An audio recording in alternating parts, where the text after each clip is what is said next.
कुछ थोड़े प्रश्न कर लीजिएगा, खांसी वगैरह चल रही है, जो आप लोगों को पूछना है चाहे कम ही प्रश्न करके, थोड़ा स्वास्थ्य नरम गरम है ना। श्री शिवाय नमस्तुभ्यम। सभी दिल्हाई नगर के श्रोता भाई बहनों को हर हर महादेव। बाबा देवाधिदेव महादेव की कृपा, चकलेश्वर महादेव की कृपा, कहीं ना कहीं मनुष्य के भीतर शिव तत्व रहता ही है। ऐसा कोई मनुष्य नहीं जिसके अंतर्गत शिव तत्व ना हो। तो हम तो ये कहेंगे कि भगवान कृष्ण की भक्ति करते करते भगवान कृष्ण ने ही, राम ने ही शिव तत्व को प्रदान किया है और शिव भक्ति में लगाया है। कब से कब ये 1999 से कथा चल रही है। बाबा की कृपा से पहली कथा चांडक परिवार में हुई थी और जब से ये कथाओं का क्रम चालू है। पंडित जी, जिस प्रकार से जन सैलाब कथाओं में उमड़ रहा है, क्या कुछ मानते लोग जागरूक हो रहे हैं या कुछ और? शिव की ओर भक्ति का प्रभाव बढ़ा है। जैसे कोरोना महामारी के अंतर्गत लोगों को जो तकलीफें हुई हैं, तब लोगों को इस चीज़ का ज्ञान हो गया कि धन दौलत सब अपनी जगह रह जाती है, बैंक में लॉकर में पैसा पड़ा रह जाता है। जो कोरोना काल के अंतर्गत लोगों ने सेवा करी है, किसी भूखे को भोजन कराया, किसी को औषधि प्रदान करा, किसी को कुछ करा, तो वो तत्व उनके भीतर आया कि ये कहीं ना कहीं भगवत भक्ति हमको करना चाहिए। मिश्रा जी, मैं आपसे सवाल करना चाहूँगा, नर सेवा ही नारायण सेवा है। आपको इतना लोग दान दे रहे हैं, आप कितना चैरिटी करते हैं? आप देखते होंगे सीहोर में हजारों लोग प्रतिदिन भोजन करते हैं। लगभग 30 से 40 हजार आदमी रोज का भोजन प्रसाद वहाँ ग्रहण करता है। औषधि सेवा, वहाँ पर एक छोटा चिकित्सालय है जिसमें कोई भी लगभग 48 से 50 गांव के लोग लगे हुए हैं कुबेरेश्वर धाम के आसपास में, जो वहां आकर अपने शरीर का जांच कराना, सेवा लेना। वहां से औषधि निःशुल्क रहती है, रुकने की व्यवस्थाएं आदि गादी तकिया सभी निःशुल्क रहता है। वहां पर एम्बुलेंस चलती हैं, 2-2 एम्बुलेंस समिति द्वारा चल रही हैं जो निःशुल्क हैं। जैसे मान लो किसी का स्वास्थ्य ज़्यादा गड़बड़ हो गया और कोई बाहर है, या किसी का बॉडी है या कोई तकलीफ हो गया है, तो उसको वहां तक निःशुल्क, कोई पेट्रोल डीजल या कोई पैसा उससे नहीं लिया जाता, वो सब कुबेरेश्वर धाम के द्वारा ही। मैं कुबेरेश्वर धाम गया था, वहाँ पे महिलाओं के लिए वॉशरूम तक की व्यवस्था नहीं थी। खाना खत्म हो जाता है तो भगा दिया जाता है। नहीं, आपके जो कमरे बने वहाँ ताले लगा दिए जाते हैं, और जो गौ सेवा के नाम पे पैसा लिया जाता है, वहाँ मात्र 20 से 25 गाय हैं सिर्फ जी। और आपने देखा होगा वहाँ पर व्यवस्थाओं के अनुसार, जैसे जो लेटरिन बाथरूम में आपने देखा होगा, वो वहाँ पर काम अगर चलता है, जैसे अभी भी लेटरिन होन टूटी पड़ी हुई है, तो उनकी जब व्यवस्था थोड़ी रूप में, जैसे 50 लेटरिन है तो 25 लेटरिन की व्यवस्था जब हम लोग सही कर देते हैं तो 25 के ताले खोल देते हैं। जैसे रूमों की आप बात कर रहे हैं, उस बिल्डिंग में आप कभी जाएं ऊपर तो मालूम करेंगे कि ऊपर जो पाइपलाइन डली हुई थी, वो पाइपलाइन फूटने के कारण पूरे कमरों के अंदर पानी भरा रहा था। इसके कारण उनमें तालों की व्यवस्था करी गई। गौ माता की सेवा, हमारा सनातन धर्म ये कहता है कि आपके घर में अगर एक पुत्र है, उसी को आप अच्छे से पाल लेंगे तो आपके जीवन की सार्थकता होगी। हम उतनी ही गायों को रखना पसंद करते हैं अपनी गौशाला में जितनों की हम सेवा कर सकें। अधिक गाय रखने पर अगर कोई भूखी मरे या किसी को कोई त्राण उत्पन्न हो तो उससे हम लोगों को भी दुख उत्पन्न होगा। एक बड़ी गौशाला के लिए एक भूमि को खरीदा गया है जो कि कुबेरेश्वर धाम से कुछ दूरी पर है। वहां पर एक तालाब का निर्माण चालू हो चुका है, लगभग 4 या 5 दिन हुए हैं अभी, और वहां एक बड़ा बेल्ट गौ माता के लिए निर्मित किया जा रहा है। जब वो पूर्ण तरह से निर्मित हो जाएगा तब आप लोगों को उसकी भी सूचना जल्दी ही प्राप्त होगी कि वहां हजारों गाय एक साथ में चारा पा सके, एक साथ में पानी पी सके, और एक साथ में वहां आराम से सुचारू रूप से, उनको बांधने की जरूरत नहीं पड़ेगी। इतना बड़ा बेल्ट गौ माता के लिए निर्मित किया जा रहा है जिससे वो आराम से वहां सुचारू रूप से चारा भी खाए, पानी भी पिए और घूमती रहे, उसको बांधने की जरूरत कहीं नहीं पड़े। पंडित जी, मेरा सवाल है कि सदानंद सरस्वती जी ने समलैंगिकता के मामले में कहा कि धर्म परंपरा संस्कृति के खिलाफ है, सुप्रीम कोर्ट मान्यता देता है, क्या कहना चाहेंगे आप? इतना ही कहना चाहूंगा, जो समलैंगिक विवाहों का जो प्रस्ताव रखा गया है ये श्रेष्ठ नहीं है। हमारे आने वाले सनातन धर्म के लिए कहीं ना कहीं ये चोट पहुंचाने वाला है। धर्म में राजनीति के प्रवेश को आप किस रूप से देखिए, राजनेता और धर्म ये दोनों चीजें हमारे यहाँ पुरातन समय से चली आ रही है। भगवान श्री दशरथ जी महाराज के राज्य में भी गुरु बैठा करते थे, अपना ज्ञान दिया करते थे, सतमार्ग की ओर लाने का प्रयास किया करते थे। ऐसा नहीं कि राजनेता के अंतर्गत धर्म नहीं या धर्म के अंतर्गत राजनेता नहीं, दोनों एक सामान्यता के साथ चलेंगे। जैसे सब्जी में नमक की मात्रा बराबर रहे तो ठीक है। 3 घंटा का प्रवचन है, उसमें से मात्र 15-20 मिनट ही आप बताते हैं, बाकी सब ऐसे ही प्रक्रिया चलते रहता है। ये लोगों की मांग है कि उसको वृत्तांत से बताएं। देखिए, क्या कहें? शिव पुराण तो आपके घर में भी है और शिव महापुराण सभी के घर में विराज रही है। अगर वही की वही शिव विवाह को हम प्रस्तुति देते रहें या भगवान गणेश जी का ही वर्णन हम करते रहें तो जनमानस समझेगा कैसे? जनमानस को शिव कथा के माध्यम से जो लौकिक कथाएं हैं, हमारे भीतर के जो दोष हैं, हमारे भीतर में हम क्या गलती कर रहे हैं, माता पिता का स्वभाव क्या होना चाहिए, बच्चों का बहुओं का स्वभाव क्या होना चाहिए, ये शिव तत्व को जानने का प्रयास करें। पंडित जी, आपसे एक सवाल है। आपने एक बयान दिया था जिसमें कहा था कि घर का एक बच्चा आरएसएस में हो या बजरंग दल में हो, क्या आप बीजेपी के राष्ट्रीय मतलब स्टार प्रचारक हैं? स्टार प्रचारक तो मैं महादेव का हूँ। मूल रूप से शिव जी का प्रचार मूल रूप से हम लोगों का मूल तत्व है। उसमें ये नहीं है कि भाजपा या कांग्रेस के लिए, जो हमारे सनातन धर्म को पोषणता प्रदान करे, जिस पेड़ से हमको छाया मिल रही है उस पेड़ के नीचे अगर जल डालेंगे तो हो सकता है आने वाले समय में वो फलविद है। तो उस भाव से कहा है कि कहीं ना कहीं किसी न किसी रूप में हमारा सनातन धर्म मजबूत होता है। बगैर गोधन न्याय योजना चला रहे, क्या मानते हैं आप? बहुत अच्छी बात है, उससे बढ़कर कोई सुख नहीं है। उन्होंने रायपुर के व्यासपीठ के नजदीक में आकर कहा था कि हम लोग जो नंदी होते हैं, बैल जिसको लोग काटने के लिए छोड़ देते हैं, उसको भी वो पालन कर रहे हैं। उसके लिए हमने उनको साधुवाद भी दिया था कि आपकी ये योजना बहुत सुंदर है और होना चाहिए। राजनीति के अंतर्गत अगर आप धर्म को साथ लेकर चल रहे हैं या कहीं ना कहीं किसी जीव की रक्षा कर रहे हैं, उससे बढ़कर कोई सुख नहीं। आपके भक्तों की गिनती कर पाना मुश्किल है कहीं, लेकिन जो आपके पास आते हैं वो वीआईपी कल्चर है, कहीं आप ऐसा नहीं वीआईपी कल्चर को बड़ा आम भक्त से आप नहीं मिलते हैं? ऐसा तो कभी हुआ नहीं। हम लोगों को, आप लोगों ने व्यासपीठ पर जितना सुना होगा और यहाँ पर भी जो कथा हुई है, भिलाई नगर में भी जो कथा हुई है या रायपुर में भी जो हुई है, जो व्यासपीठ से हम लोग कहते हैं वो बिल्कुल पक्का कहते हैं कि हम किसी से नहीं मिलते। और आप यहाँ पर भी जो द्वार पर खड़े हों या पुलिसकर्मी खड़े हों या प्रशासनिक खड़े हों, आप उनसे पूछना कि सीहोर वाले महाराज किसी से मिले क्या, या कोई वीआईपी उनसे मिलने के लिए आया है? फोटो तो आ रही है। कौन वीआईपी के साथ आपकी फोटो आई होगी? एक तत्व के लिए स्मरण में आपको आया होगा कि एक माता जी ने एक शिव नाम का उच्चारण अपनी पुस्तक पर जब लिखा है तो उस पर शिव तत्व की छवि बनी हुई है। वो जब लेकर हम लोगों को दिखाने के लिए कोई भी, जैसे वहाँ एक भैया रायपुर से पैदल चल कर आए तो हम लोग उनको मंच पर बुला। कोई चीज अगर हमारे सामने अच्छी आती है और कोई दिखाने आता है तो उसको भगा तो ना देंगे ना। शिव जी का स्वरूप जो है साधना का दिखता है, ध्यान का दिखता है, और आप टोटके बताते हैं। टोटकों से समाज में अंधविश्वास की बढ़ोतरी होती है, क्या कहते हैं इस बारे में?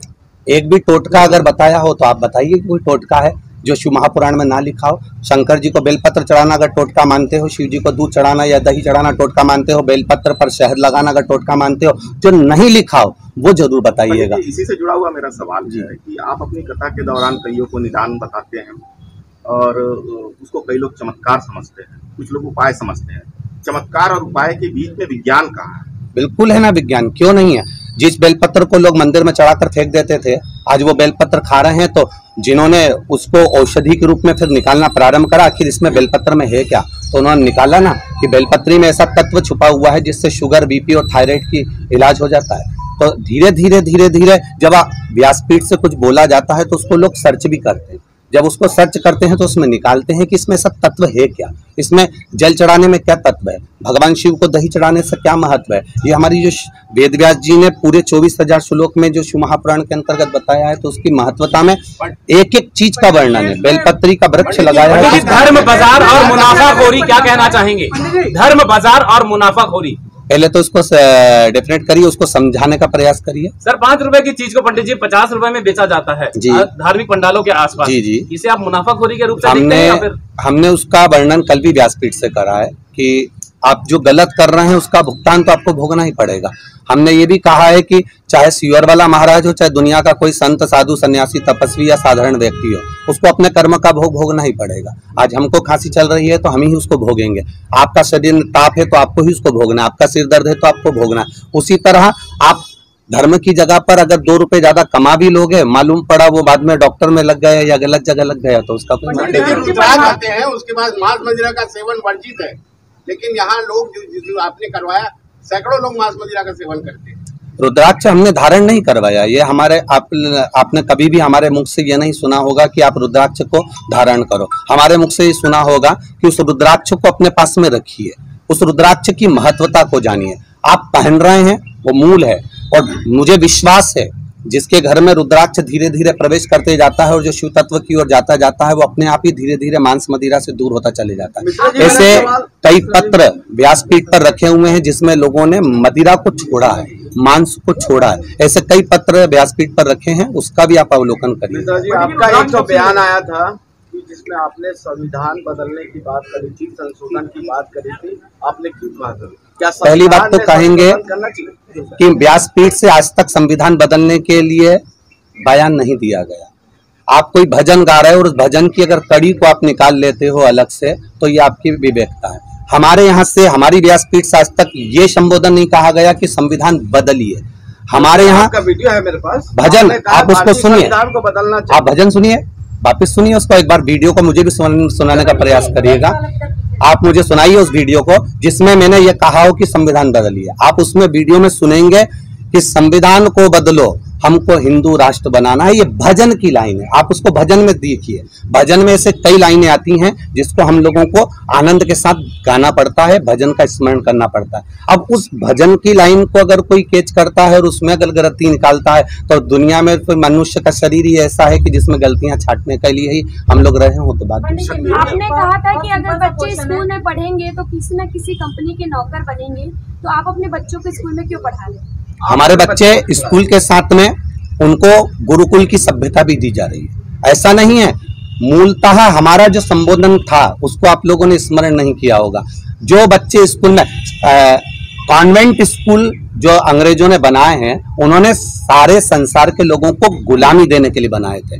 और भारत के जो गुरुकुल होते हैं वो गुरुकुल कभी नौकर बनना नहीं सिखाते। भारत के गुरुकुल राज सिंहासन की गादी पर बिठाना सिखाते हैं। छत्रपति शिवाजी को बिठाया, महाराणा प्रताप को बिठाया, दशरथ जी को बिठाया, जनक जी को बिठाया। राजगादी तक पहुंचाने का लक्ष्य हमारे गुरुकुल देते हैं, भारत की सभ्यता और भारत की विद्या देती है। ये कॉन्वेंट जो दिए हैं वो नौकर बनाना सिखाते हैं। सभी धर्म सामान्य होते हैं, किंतु सनातन धर्म में बाकी धर्म के लोग नहीं कहते कि हमारा धर्म खराब होता है, क्योंकि सनातन धर्म में कुछ लोग कहते हैं जो अपने धर्म के प्रति टिप्पणी करते हैं। इस संबंध में आप क्या कहेंगे? सनातन धर्म, हम तो व्यासपीठ ने आज तक किसी धर्म की निंदा नहीं करी। कभी आपने व्यासपीठ से नहीं सुना होगा कि किसी धर्म के लिए अपशब्द कहा गया हो। मूलतः जब मेरा बेटा है, वो बेटा कितना भी गंदा काम कर रहा है, आपका पुत्र है, एक माँ से पूछना, वो माँ को मालूम है कि मेरा बेटा पान की दुकान पर खड़ा होता है, उसके बाद भी माँ अपने ही बेटे को चांद का टुकड़ा कहेगी। उसी तरह हम तो कहेंगे, अब सनातन धर्म में अगर जन्मे हुए हो, आपके सनातन धर्म के अंतर्गत आप रह रहे हो, तो आपको आपका सनातन धर्म श्रेष्ठ लगना चाहिए। धर्म परिवर्तन के लिए क्या कहना चाहिए? धर्म परिवर्तन आज के समय में बहुत ज्यादा मात्रा में हो रहा है। कहीं ना कहीं हमारी भी गलती है, अपने आप की गलतियां हैं। अपने आप की गलतियां ये रहती हैं कि हम कहीं ना कहीं उनको हटाने का प्रयास करते हैं। जैसे भी भैया ने कहा कि एक साधारण व्यक्ति आप तक नहीं पहुंच पाता, तो कहीं ना कहीं हम उनको हटाने का प्रयास करते हैं। वो हटते हैं तो उनका हृदय टूटता है तो वो अन्य धर्म में जाते हैं।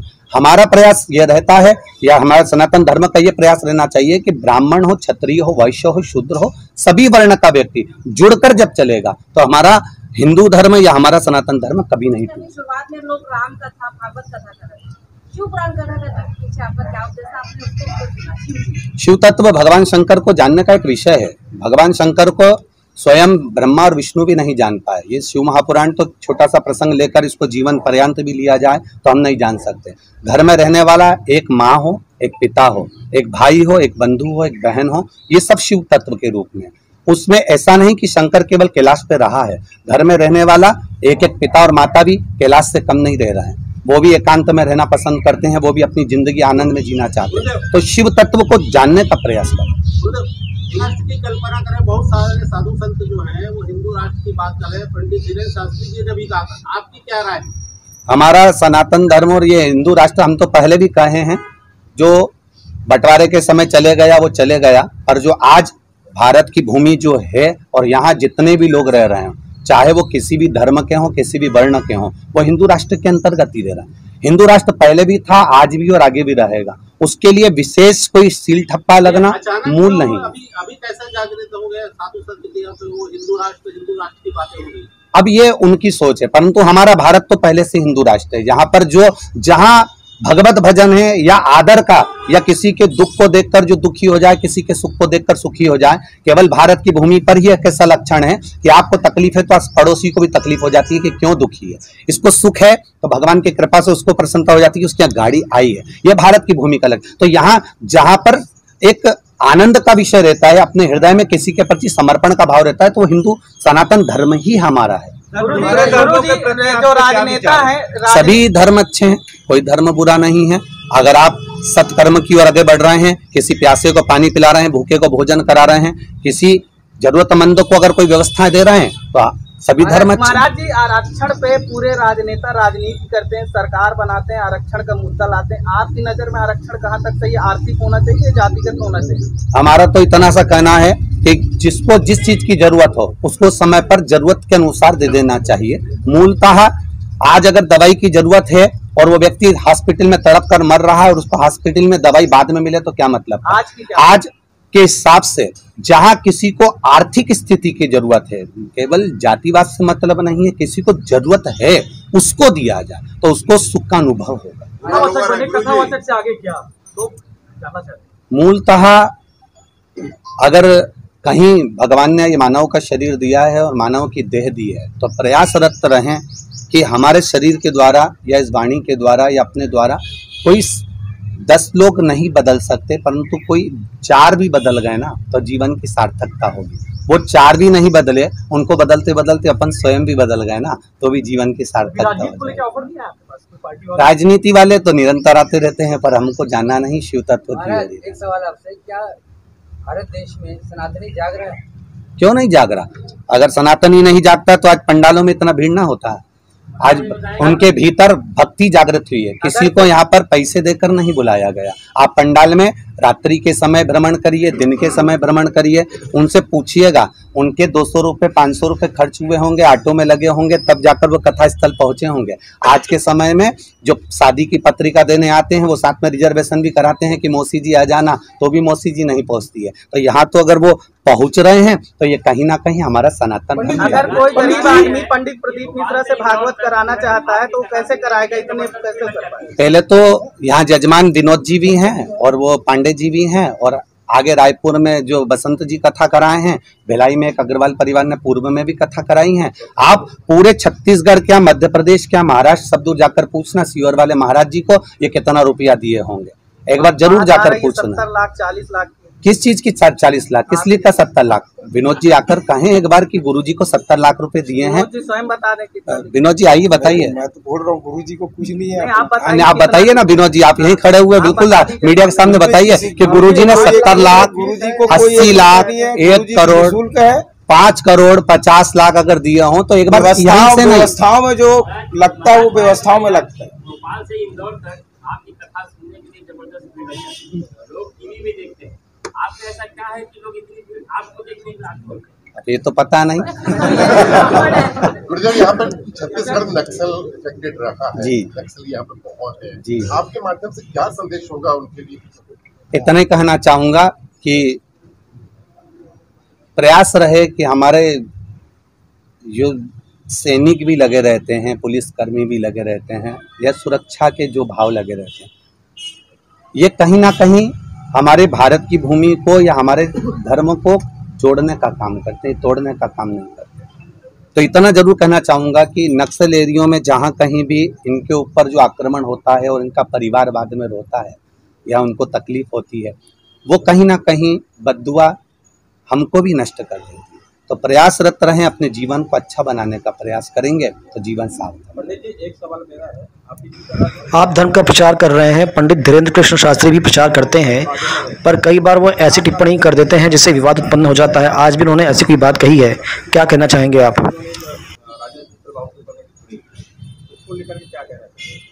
मैं तो इतना कहना चाहूँगा, हो सकता है वो जो पढ़ रहे हों, वो जो अध्ययन कर रहे हों, उसके अनुसार वो बोल रहे हों। पर हमारे यहाँ किसी भी धर्म के कोई देवता हैं, मान लो ब्राह्मण धर्म के देवता हैं या क्षत्रिय धर्म के देवता हैं, उनको भगवान के रूप में अगर पूज रहे हैं तो कुछ तो उनमें अच्छाई हो, जिसके कारणवश उनकी पूजन करी जा रही है, उनकी आराधना करी जा रही है। हम उनके गुण को छाटें और गुण को छाटकर जनमानस तक दें। ऐसा कोई व्यक्ति नहीं संसार में जिसमें अवगुण ना हो। हम भी होंगे तो हमें भी कुछ अवगुण भरे होंगे। संसार में जन्मा हुआ प्रत्येक मानव के अंदर अवगुण है, परंतु हम उस गुण को क्यों नहीं प्रकट करते, हमें अवगुण ही क्यों नजर आता है। तो हमारा तो इतना सा कहना रहेगा कि ऐसा नहीं, वो जो अध्ययन कर रहे होंगे उन अध्ययन में हो सकता है उनके पास में ये बातें आई हों, परंतु हमारा प्रयास ये रहे कि हम उसमें से कुछ अच्छा जनमानस तक पहुंचाएं, जिससे हमारा सनातन धर्म जातियों में ना टूटे, एकजुट होकर आगे बढ़े। धर्म की परिभाषा यही है कि किसी दुखी व्यक्ति को देखकर दुखी हो जाना और सुखी को देखकर सुखी हो जाना।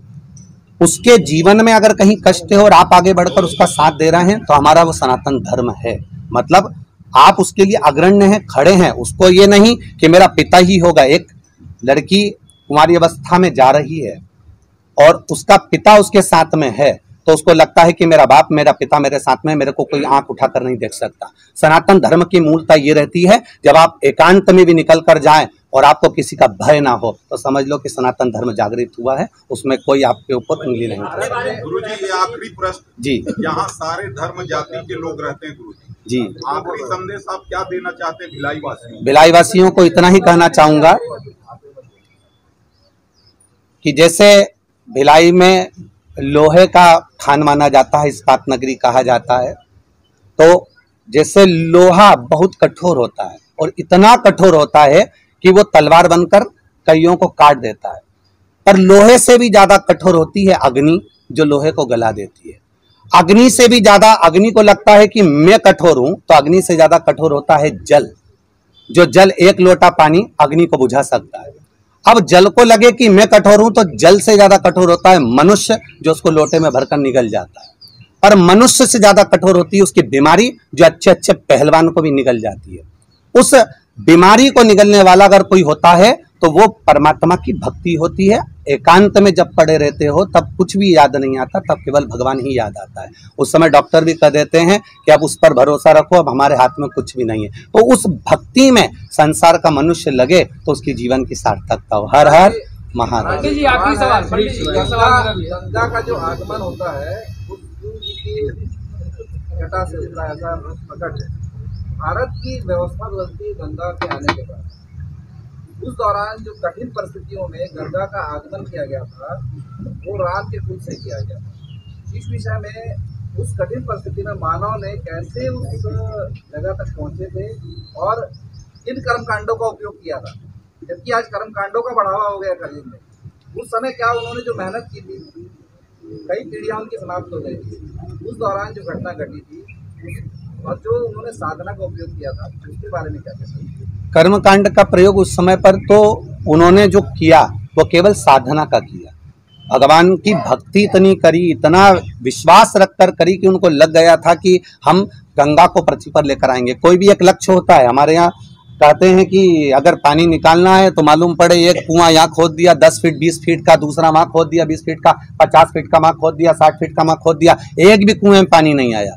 इसलिए हमारे माता पिता कहते हैं एक ही कुएं को इतना खोदे जाओ, इतना खोदे जाओ, इतना खोदे जाओ कि उसमें से पानी निकल जाए। अगर एक ही भक्ति में आप तल्लीन रहेंगे, और जैसे भागीरथ बाबा ने अपनी तल्लीनता रखी कि मुझे गंगा को लाना है, और विश्वास के साथ उनका परिवार, एक परिवार अकेला नहीं, भागीरथ जी अकेले नहीं, उनके पीछे के जितने भी राजा गए हैं वो उस गंगा को लाने का प्रयास करते रहे। अर्थात एक ही जगह कुआं खोदते रहे। अकेले भागीरथ जी का तप नहीं, उनके पूर्वजों का भी तप। जैसे आज हमारे को अगर हमारी 4 मंजिल बिल्डिंग बनी है, हमारे यहाँ फ्रिज कूलर आया है, हमारी जमीन जायदाद बनी है, या हमारे यहाँ हमारा वैभव बना है, घर में अच्छी बहू आई है, तो ये केवल आपका प्रताप नहीं है, आपके दादा परदादा ने जी भी भजन किया होगा, उसके प्रताप के अनुसार हमको ये बिल्डिंग प्राप्त हुई है। मैं भजन ऐसी कठिन परिस्थिति, हिमालय जैसी कठिन परिस्थिति, ऑक्सीजन कम होती है, ऐसी क्या